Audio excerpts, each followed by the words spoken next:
আপনারা দেখেছেন কিশোরগঞ্জের মিঠামইন থেকে অষ্টগ্রাম পর্যন্ত 14 কিলোমিটার হাওড়ের রাস্তা রঙিন করা হয়েছে পয়লা বৈশাখ উপলক্ষে, গিনেস বুকে ওয়ার্ল্ড রেকর্ড হিসাবে স্থান পাওয়ার জন্য। 14 কিলোমিটারে সম্ভবত 9000 লিটার রং সেখানে ব্যবহার করা হয়েছে। রং ব্যবহার করা হয়েছে মানে কি? কেমিক্যাল না সব।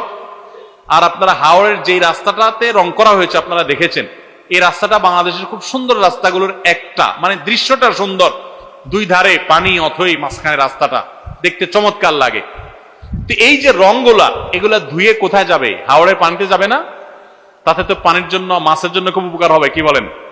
রঙের গ্রান, কেমিক্যাল, এগুলো মাছের স্বাস্থ্যের জন্য অনেক ভালো না? এই যে রাস্তা রং করছে, মানুষের ঘর বাড়িতে রং নাই, বাসের রং নাই, পাবলিক পরিবহনের রং নাই, ট্রেন গুলার রং নাই, সিল সপ্পর আপনার সালবাকলা উঠে গেছে, অবস্থা খারাপ, কোন শ্রী নাই, রূপ নাই, জায়গা মতো রং না করে কোথায় রং করতেছে? রাস্তায়। তাও আবার হাওড়ের মধ্যখানে রং করতেছে যে জীববৈচিত্র্য ধ্বংস হয়ে যাবে। এরাই নাকি আবার কলা বিজ্ঞানী। এরা আমাদেরকে সারাদিন জ্ঞান দিতে আসে, সবক দিতে আসে। আল্লাহ তাআলা এই অপসংস্কৃতি থেকে আমাদেরকে সবাইকে রক্ষা পাওয়ার তৌফিক দান করুন।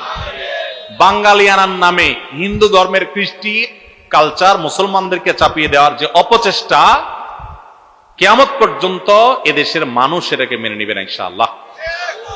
জোর করে চাপাই দেওয়া সংস্কৃতি সমস্ত মিডিয়া মিলে একযোগে প্রচার করেও আপনার এলাকায় কয়জনটা নামাইতে পারছে?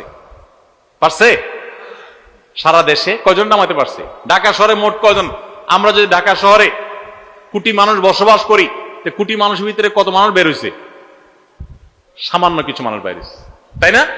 সমস্ত মিডিয়া মিলে সকল যন্ত্র একসাথে প্রচার চালিয়েও তো কই লাখ মানুষকেও তো বের করতে পারেননি। এদেশে মানুষ ধর্মপ্রাণ, মুসলমানরা মুসলমানদেরটা, হিন্দুদেরটা হিন্দুরা, একজনটা আরেকজনকে চাপিয়ে দিবেন না। আজকাল খুব ভয়ঙ্কর ভাবে শিক্ষার নামে, সংস্কৃতির নামে এগুলো পুশ করা হচ্ছে, অ্যাগ্রেসিভলি পুশ করা হচ্ছে। ইমানের দাবির কারণে এগুলো থেকে আমাদের বেঁচে থাকতে হবে। আল্লাহ আমাদেরকে তৌফিক দান করুন। আমরা মঙ্গল কামনা করব কার কাছে? মঙ্গলের মালিকের কাছে।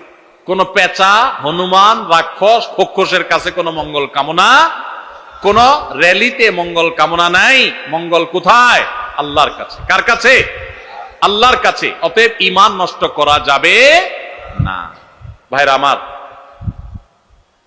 এই র্যালি বের করলে সারা বছর ভালো থাকা যাবে, মঙ্গল আসবে, এটা বিজ্ঞানের কোন থিওরিতে আছে? ধর্মে তো নাই। বিজ্ঞানের কোন থিওরিতে আছে? এটা না যৌক্তিক, না এর কোন ধর্মীয় ভিত্তি আছে। একটা হাস্যকর এবং চরম হাস্যকর একটা কাজ। পান্তা ইলিশ খান না, সারা বছর গরিব যেটা পান্তা ভাত খায়, সেটা একদিন খাইয়ে আপনি বাঙালি হয়ে যাচ্ছেন একেবারে। সারা বছর বার্গার চাবাইতে চাবাইতে শেষ। বার্গার খাওয়া দোষ কিছু না, আপনিও খান, কিন্তু সারা বছর যারা পান্তা খায় তাদের সাথে তামাশা করছেন বছরে একদিন পান্তা খায়া। এই তামাশার কোনো মানে হতে, পুরা পয়লা বৈশাখের শুরু থেকে শেষ পর্যন্ত সমস্ত অনুষঙ্গগুলো একটা একটা করে দেখবেন, প্রত্যেকটার সাথে হারামের সম্পর্ক কিংবা শিরক থেকে উঠে আসা ঐতিহ্য সেখানে আছে।